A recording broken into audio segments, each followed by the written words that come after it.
Hey, this is Carrie from Wrap Your Head Around Silks. This is the Expecting Aerialist podcast. How's it going, guys? Thanks so much for being with me.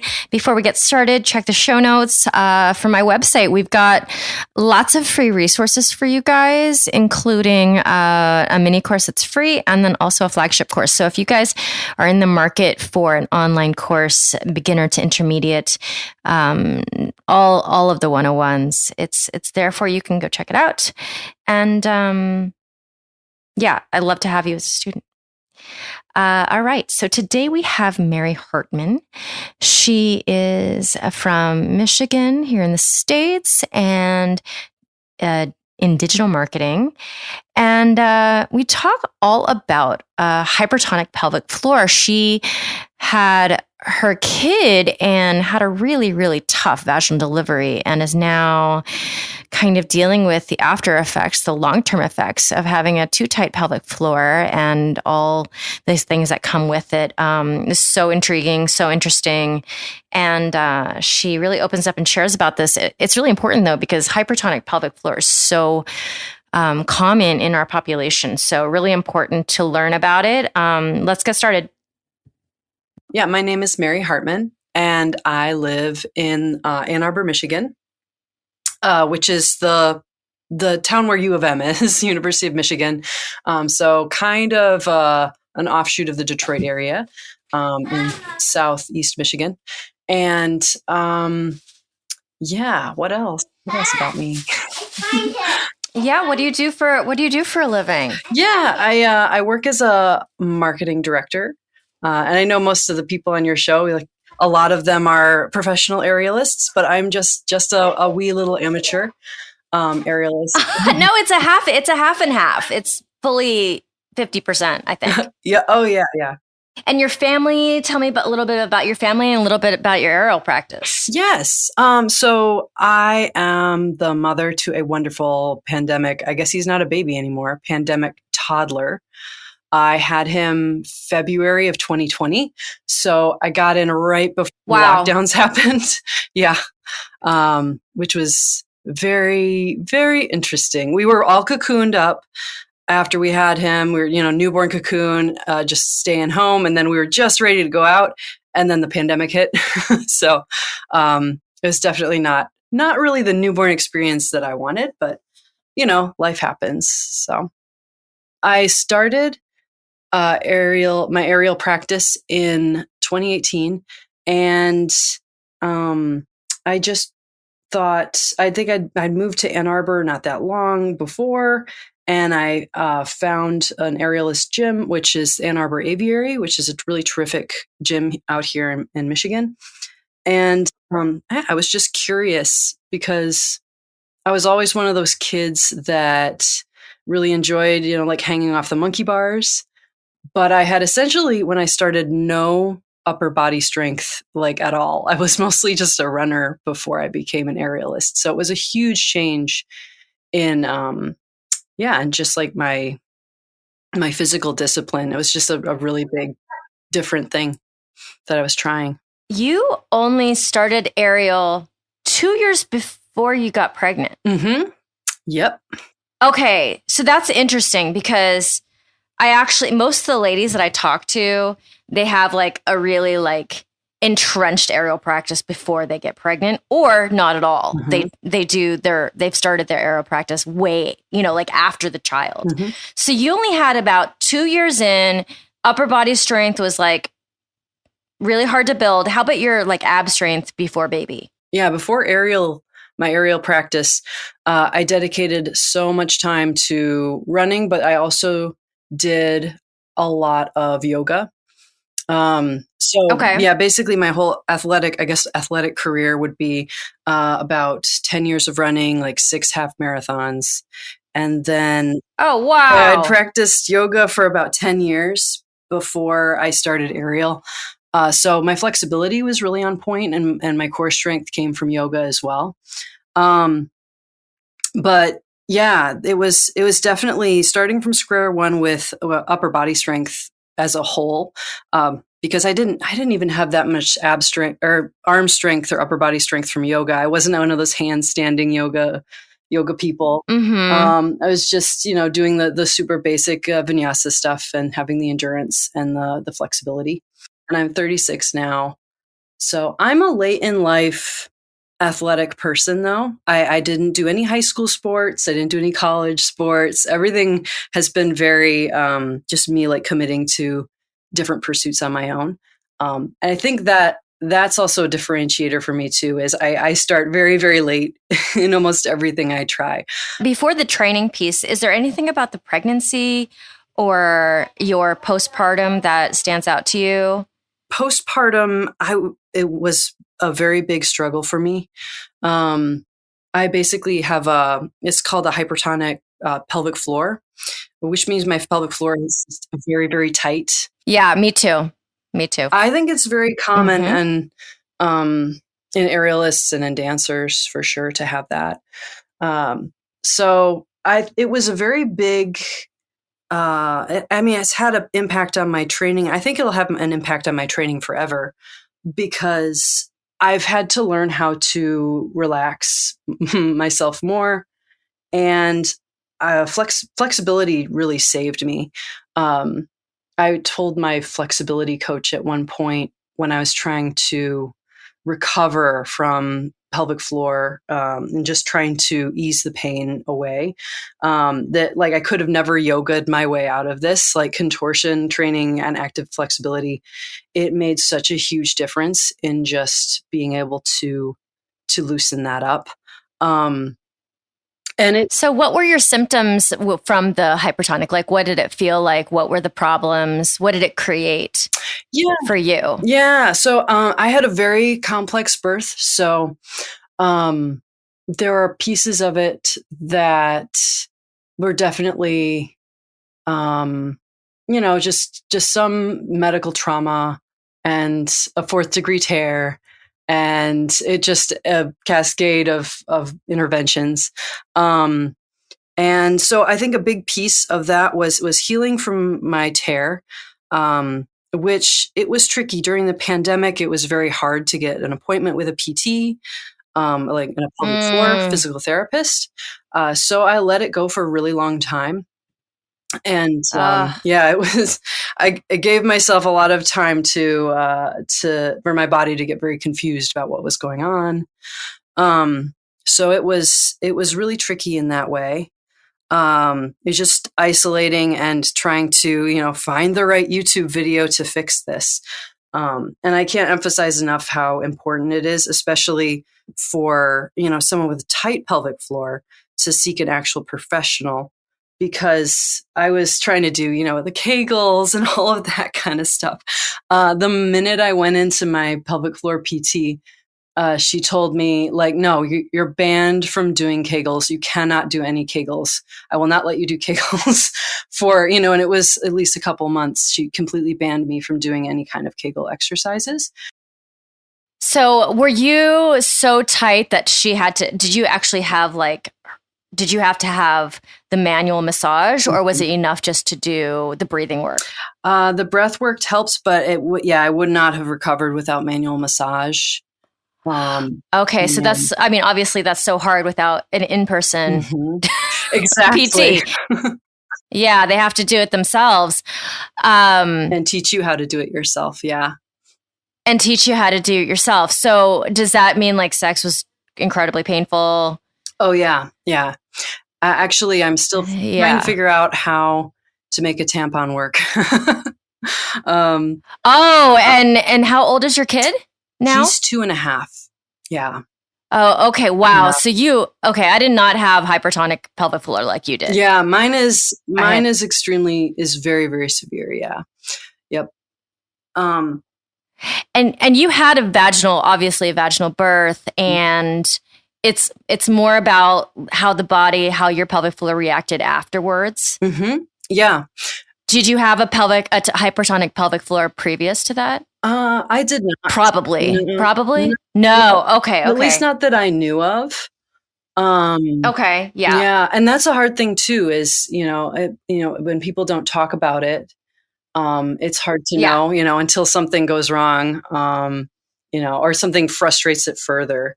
To know. But I've found so many. You know what happens a lot? Sorry, what Yes. happens a lot, Mary, with women who have hypertonic pelvic floor beforehand, before a vaginal birth, just from anecdotal, from what I've heard, is that the muscles are so tight that they get stretched beyond how they can stretch, and they basically like break. Wow. Like they stop working. And then you end up with the opposite, and prolapse happens and you can't get the muscles to come back together. That has happened so much with the hypertonic women who were that way beforehand. Wow. But then with you having it afterward, it's like a completely different issue. Yeah. And I don't know if you've heard about that. No, I haven't. That's really interesting. Yeah. Yeah. I'm amazed I don't fall into that camp because my birth was such a mess. Like I had preeclampsia. I didn't get contractions, so I had to be induced. Which was fine. There was a very gentle induction. They took their time, but I ended up being dilated at 10 for over 12 hours because oh wow, the little sucker got stuck. When my son came out, he had a big bruise on his eye because he was stuck in my hip for so long. And yeah, it was a mess. Yeah, and it was an episiotomy and all that stuff. So I'm really amazed that my body has come out so well put together. Like the healing process went well. Okay. The scar healing process went well. Everything went really, really great. Like they stitched me up in an operating room instead of right in the labor room because they wanted to do it right. So they did all of that. Fourth degree tear. Is that when it's all the way torn through? Correct. Yep. Yep. Mm-hmm. Yes. Oh man. Okay. Yep. As a woman, you just grimace a little bit when you think about it. No, it's cringeworthy. It is cringeworthy. Okay, so your muscles were like, nope, and they just tightened up, and it's, and so have you gotten to a point where you can have sex without pain? Not yet, but I am starting. Oh man, that is so rough. I have my routine down. So I'm to a point where I have my wand, I have my stretches that I do to open up. I have my breathing routine, but I'm also bringing in a component of just mental health. So I actually just started sex therapy to work out the trauma that I went through.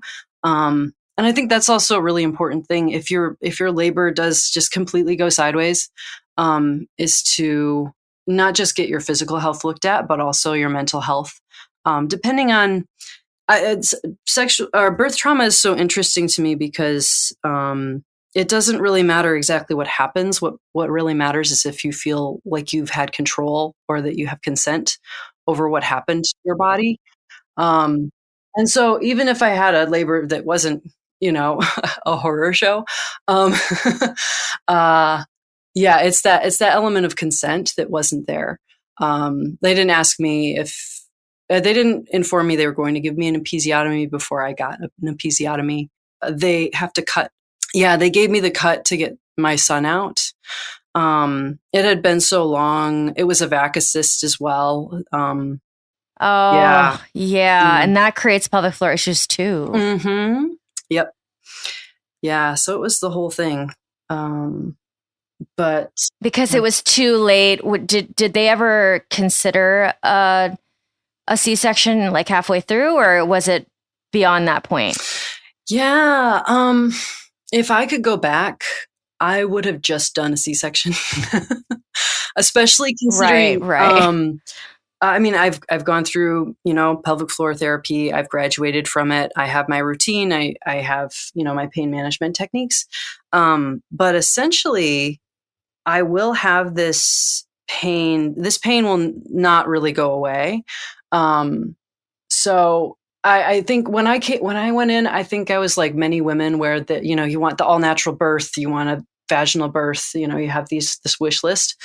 But if I could go back, I would have had a plan B, or I would have been less staunch in my commitment to a vaginal or a natural birth, because it did get to a point, and I wish they had, told me somehow, that this could cause long-term damage if I wanted to continue to go this vaginal route. And I would have opted out. Now I look back and I think, man, I would have opted out if I knew the consequences of me being so committed to vaginal delivery. Essentially, I would have taken a C-section anytime. So, yeah. You know what? I've heard this, just because I interview women about this all the time. It is like maddening to me that it's not talked about, because I kind of understand from the surgeon's point of view, because they're just so focused on getting the baby out that they don't necessarily like talk to you in the moment. But the amount of things that I've learned about the after effects of blah, blah, blah, blah, it's not common knowledge. Yeah. Oh, yeah.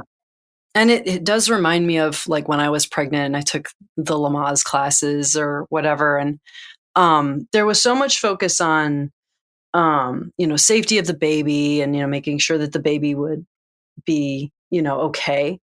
But I think in all of my classes before birth, it just wasn't discussed the long-term implications of making certain choices to the mother, because we have to live in this body after we have a kid. It's not just like everything reverts back. We talk about, postpartum bodies, with, our breasts sink or, we gain weight and things like that. But just being able to live a life where we aren't in pain, it's just not discussed enough. And I feel like pelvic floor therapy is starting to get more popular, which is really, really awesome. And that's a huge help. But yeah, it can be tricky. What you were saying was that you actually trained through your pregnancy. How long did you train? I think I trained to around 34 or 35 weeks. So I trained for a long time. Oh, that's a while. And it felt good until it didn't? Yep. Yeah. Yeah. Okay. It felt good until, I guess, when did I know I had to stop? I think it was the weight, how heavy I was getting, and I would be so breathless. And when I started to think, I was into my 31st week or so, and I climbed up on the trapeze and I was like, okay, this is too much now. And then I downshifted to silks for quite a while. But even then, things like foot binds when your feet are swelling, things like that. And then afterwards, when did you go back? And there was a pandemic in there too. So that makes it complicated too. Yeah, that does make it really complicated. I did buy a rig this summer after. I think we all buy a rig in summer of 2020. I think you lucky people that have like grass. Yeah. But yeah, I have no backyard, so I was not buying a rig, but I did find myself a friend who had an outdoor rig at that time. Nice. So yeah. How long did you take before you went back? I probably took about 10 months. Really long time. Yeah. That's probably a good number to show people, because everyone's like, I waited 2.5 weeks after the 6-week period. And yeah, not the best. Yeah. I was experiencing the beginnings of my angry pelvic floor, essentially, mostly in the form of just like tailbone pain and like back pain. Of course, I assumed the back pain was all like from hunching over breastfeeding. I didn't really feel really, really good in the air until I stopped breastfeeding, which was about a year after I had my son. And it was like the clouds parted after I stopped. My friend liked to call it like your life force kind of rushing back. Yeah, that's how it felt for me too. Yeah. To not have have your energy literally being sucked out of you all the time. Yeah. What is it? 300 to 700 calories a day? Yeah. Out of the boobs. Yeah. Yep. And I just interviewed a woman who lives in the Bay Area who was making like 70 ounces of milk a day. Wow. Holy cow. And like, I can't even imagine the caloric expenditure, you know, that is. It's crazy. I actually saw a post of yours. You're talking about your postnatal shoulder troubles. Oh, yeah. Yeah. What was really interesting was, like I said, I assumed it was just breastfeeding that did it, just hunching over, just the act of being hunched, or, you're lifting a baby, even though tiny, newborns are like, they weigh nothing compared to, toddlers or whatnot. But so I had assumed, it was just just a very typical postpartum feeling. But I went to my primary care provider, and she sort of took a look at me and was like, yeah, maybe you should see a PT. So I went to a PT, and the PT, they were doing their investigative work, and just having me twist and bend. And they were noticing like one of my shoulders was absolutely frozen. Like I could not get my arm up, even close to above my head. Like I couldn't go very far beyond, say, like a 90 degree, like trying to lift it. So it started talking about frozen shoulder at first, and they had me going through, exercises to loosen that up. But it very, very quickly, they realized that it was actually my pelvic floor that was causing this pain to sort of radiate up my back. And they ended up, wow. Yeah, they said to me, just go across the hall. You have to see a pelvic floor therapist. And that I was really shocked, because when you think of pelvic floor problems, think, oh, your hips must hurt, or your sciatica must hurt, or, just the lower part of your body. But my pelvic floor was really deeply affecting everything else. The whole chain of my back was being affected by the tightness of my pelvic floor. And there was someone mentioned, a really good analogy for a hypertonic pelvic floor, which is, it's like clenching your fist all day long. Only that fist is actually your pelvic floor that is clenched all day, every day. It's clenched when you're sleeping. It's clenched when you're awake. It's clenched all the time. And it's going to cause all the other parts of your body to feel that fatigue. So in my case, I was feeling it all the way up into my shoulder, which caused a frozen shoulder. So I only got so far with a traditional PT, but when I got referred out to a pelvic floor PT, they were able to really find that source of tightness, and it helped out that entire chain up my back, to have the pelvic floor, and know how to massage it, know how to stretch it, and know how to like breathe into it and open it up. Yeah. So how long was it until your shoulder pain started to kind of go down? I would say maybe 4 to 6 weeks. It took some time. Okay. That's not as long as it could be, though. Mm-mm. Yeah. Yeah.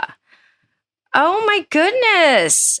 Had I known we were going to be talking about a hypertonic pelvic floor all morning, I would have come prepared with a lot of jokes.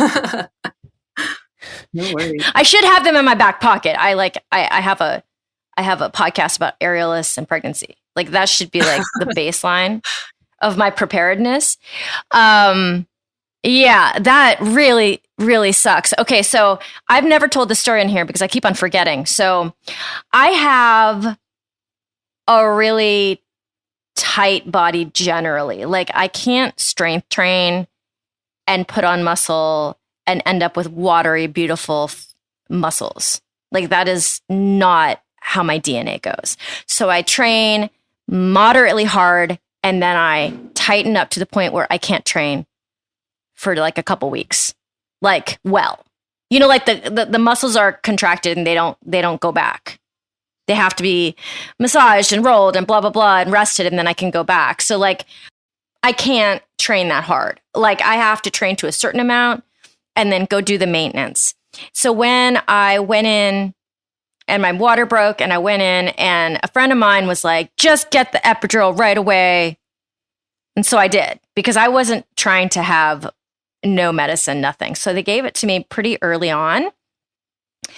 And so I had a bit of a like miscommunication. So it didn't even work all the way through. But like in 30 hours, I had this on and off again epidural, and all the tension that is already in my body made its way into my neck and shoulders. Oh, wow.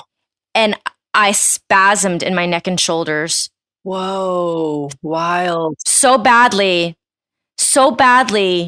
that it took over any of the other discomfort in my body. It was like there's only one thing that I couldn't even lay there without my back and my shoulders having ice packs on them. That's unreal. It's like your body was like, where am I going to put this tension? Oh, I'll put it here. Yes. Yes. And then I don't know why I was surprised by this, but the nurses had never seen that before, ever. And I was like, really? How could it be this rare? It makes sense to me. You're killing all of my sensation, waist, raw line down, basically. And then all the tension has to go somewhere. Yeah. So I spasmed to the point where I had to, it was kind of like your situation too, except multiverse. I went a different direction. Like my kid, her head was not tilted in the right direction. So she wasn't dropping into my pelvis correctly. Except for my situation, you were at 10 centimeters. I only got to 4. So she never even dropped in there. But she would have dropped in there at an angle, and it would have been really bad for her neck. It would have been bad for the birth, everything. Wow. But the reason I ultimately decided to go for a C-section is because I knew I couldn't push because my shoulders were spasming. Mm-hmm. I couldn't even move. I couldn't look right to left. I was just... It was crazy. And then when they laid me down to have the C-section, they didn't give me anything more than what I already had. And I couldn't even lay back. I was screaming. Wow. And it was because of my shoulders and neck. Isn't that? That's amazing. And I haven't heard of that from anybody else since. Yeah. No, I've never heard of that either. It's like, I had a prolonged version of that, I suppose, because my body was displacing the tension in my upper body. Yeah. Right. I wonder if having musculature in your upper body could like affect that too. I think that my body, it makes sense to me because without anything else going on, I'm like, this far away from having some of my muscles in my body be in full contraction all the time. Mm-hmm. Like I have to work so hard for them to relax. It's just my DNA, whatever. But it's again, like, I'm like, oh shit, I need to share the story because somebody out there is experiencing this and they've never heard of it either. Yeah. But it makes absolute sense when it comes from like the energeticness of the body. Like it needs to go somewhere. It doesn't just like go away. Mm-hmm. Tension doesn't just go away. So this is very interesting because basically your pelvic floor did what my shoulders did. Mm-hmm. Kind of. Yeah. Afterwards. And then now affecting you in such a immense way. So how does aerial training kind of marry with that? Because pelvic floor and inversions, obviously if you don't have a healthy pelvic floor, inversions are really hard. Mm-hmm. So what do your inversions feel like? Mine was the opposite because my pelvic floor was weak and it was weak, but not tight necessarily. I had like the ring, like if I put like a wand or my fingers up my vaginal canal, the very opening was painfully tight. Mm-hmm. But beyond that, it was more healthy. So it was just that ring that I was having trouble with, like the very opening. Yeah. But yours was yours was all of it, right? Yeah, so yours is more of a dilator situation, right? Yeah, and that's what I got. Yeah.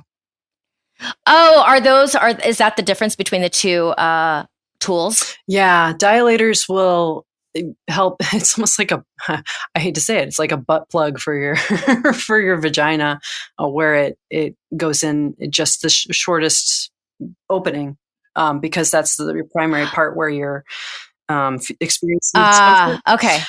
For me, so much of it is around my tightness is around like my tailbone or my hips. And Okay. that's where vaginal wands are amazing. It looks, it's like an S sort of shape. And Okay. you can literally go in there and you can massage and open up your hip from the inside of your body, which is, it's like the most lovely thing about being a woman is that there are a lot of men with hypertonic pelvic floors, but they have to go And in they can't get in a there. different. Well, they have to go up the other doorway. Yes. Yeah. So before I practice anything, before I go to the gym to do any weight training, or if I go to the aerialist gym, I always make sure I take that little extra time, which it's hard with kids to find, with a kid to find time. But I always try to find that time to really massage, open up, breathe into it. And that is my primary area of tightness. It definitely is, just going in there and literally rubbing in an up and down my tailbone. I think my actual tailbone has a tendency to pull under, essentially. And it's almost like, almost like popping it up, which that was the strangest part of pelvic floor therapy too, was after a while they determined my tailbone had just been smashed down almost, and they had to go in and they literally had to, like, I guess, pop it like a tab on a soda almost, just like had to push it so it would be flared the way it was supposed to be. Okay, so is there cartilage there? Yeah. Is that how that happens? Okay. Yeah. Yeah. And it's just the muscles have a tendency. There's a really great book. It's called Headache in the Pelvis, and it's specifically about over tight pelvic floor dysfunction. And the most interesting thing that they say in that book is they mention even as animals, we have our muscles have a tendency to try and just put that non-existent tail between our legs. So sometimes you do find people, with really big like tailbone problems, and it's literally your muscles are just like they're contracting in such a way that they're almost like trying to get that, the tail we don't have, trying to tuck that between our legs, because it's a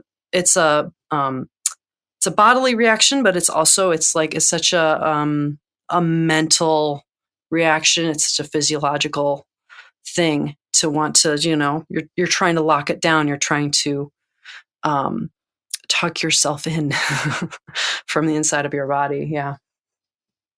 I've never heard either one of those things, either the tail thing, but that makes complete sense. Mm-hmm. And then that it can kind of separate like that, because usually those bones in your sacrum aren't fused necessarily, but are. I don't know enough about the tailbone. It's very I didn't realize that could. Yeah. Yeah. It's very easy. Is it? Yeah. Mm-hmm. Yeah. On you. I don't think my tailbone actually goes out a little bit. Always has, like, even my doctors are like, yeah, your tailbone flares out a little bit. Mm-hmm. I obviously wouldn't encourage people to run out and stick a wand in them and well, definitely would leave it to a professional. So you basically do this work on yourself before you do any workout, and does it helps you just have a healthy workout? Mm-hmm. Yeah, if I go in really tight, and I'm tight, I mean, a lot. I experience tightness almost every day. It's just different varying levels. But I get tighter, especially when I'm stressed out, or, just thinking bad thoughts, it starts to spiral, and that comes out in my physicality and my muscles contracting. So yeah, definitely always have to take the time. If I go into a class and I haven't taken care of that, I'm going to be a little mentally distracted by the pain, but then also physically, just it limits things like being able to straddle, being able to, basically get my hips to have any kind of mobility, to be able to get on the trapeze or straddle up or invert or things like that. Yeah. And you absolutely had none of this before the birth, before the pregnancy. Nope. Yeah, no. This is all from that. Are you guys like done with just the one, or did you want to have a bigger family than that? I did want to have at least 2 kids. But after everything I've been through, yeah, I'm completely one and done. I would never want to risk it, essentially. Yeah, now that, I already live in chronic pain. So I just want to make sure I don't frustrate that further. So yeah, we're at least biologically one and done for sure. Mm-hmm. Right. I feel like, well, there's a lot of examples of women who don't go through traumatic birth experiences. I personally did. Like, my daughter's the best thing in my life, but I do not like thinking about the day that she was born because it was a terrible day for me. Mm-hmm. Yeah. It was not a good experience for me those days. So women who do go through traumatic birth, it's like, it's a lot. It's a lot mentally, emotionally, physically, everything. And I end up talking about the stuff that is going on in our country every week because I'm so fired up about it, because it just brings back the idea to me of like forcing somebody to have a baby. What really bothers me a lot, now that I'm part of the mom club, I guess, is, when you talk to other moms, and when you meet other moms, everyone always talks about their births, and it's like telling war stories. Even the ones where everything went well, there's always these, these crazy elements, these uncomfortable elements of any birth, even if it's as smooth as can be. There's always the discussion about getting mastitis from breastfeeding, or, having a funky, your IUD puncturing your uterus, or, there's just so many things we always talk about, but it's just with other mothers. And my hope is that someday it will be appropriate for that the greater world can know these war stories, because as it is, it's useful in our community to talk to each other about it, but everybody needs to know about these things that happen to us. And I know it's hard to talk about. It's, people trying to, you want to maintain your privacy, you want to maintain your mental health. But in so many ways, I feel like the world, it won't change until they fully understand everything, everything that women go through, to bring life into the world. So. Yeah. And for some women, over and over and over in their life, depending on how many kids you have. I have one myself, and I'm happy with her. Yeah. Yeah, I'm so happy with my little bean. So, what you just said reminded me about how not all, but some men, they start hearing conversation like this. Either they aren't interested, or it's just cringeworthy. They run away. Like, yeah, and I'm going to run away. Yeah. Yeah. Oh my God, I would love if my partner could have a kid. That would be great if he could give birth to a kid. Yeah. I wouldn't have to do it. Oh my God. That'd be amazing. But Mary, I really appreciate your openness. Like I go into these conversations and I'm just like, what are we going to talk about? Oh my God, we talked about the pelvic floor and that you're so open to talk about it. You're not alone. It happens every single week somehow, but it's very personal. It's very private. And yes, the world needs to know this is what happens sometimes when you give birth, and then you're also trying to go back to what you love to do in the air. And that can be, super hard to come back to, So yeah, I really appreciate that. Yeah, no problem. Mary. I would also want to note that, like, I know my story is scary, but, um, but it's just made me a better aerialist. It's made me a better athlete in general. There are so many things I've learned on conditioning my body and performing flexibility and drills and focusing on details that I don't think I would have ever learned if I hadn't had this gigantic speed bump in my training. Because I guess I'm about 2.5 years out from the beginning of that experience. And, I wouldn't say I'm necessarily grateful that it happened, but I can see the areas where I've gotten so much stronger, both physically, mentally, in every way, because of my experiences that I had and that I went through. So, yeah. I think this is going to be really beneficial to those ladies out there who might be going through this themselves. Yeah, absolutely. Yeah. Yeah. If anyone wants to contact me, I am on the Aerialist Moms Facebook group. So I feel like I'm the only one that posts about hypertonic stuff a lot, or I used to a lot because I was going through it so much. And yeah, it's so seldom talked about. And I think I'm just going to, I have my routine and I'm going to deal with it forever, but I'm in the air. I'm still flying. So we'll see what the future brings with healing. Mm-hmm. And maybe I'll do a check-in with you in about a year and see how your pelvic floor is. Yeah. Cool. All right. Thanks so much, Mary, for sharing your story and being so open. I really think that there's a lot of women out there who will benefit from hearing this story, and it's not uncommon in our population. So if you guys go to the show notes and go to the website, there is a really easy link to sign up for the student portal for the free course or the flagship course that has my entire curriculum for beginner to intermediate students. And if you would honor me with the 5-star rating and a review anywhere you get your podcasts, I would appreciate you, love you forever, and I appreciate you for being here. So have a wonderful week. I'll see you next time. This is Carrie signing off. This is the Expecting Aerialist.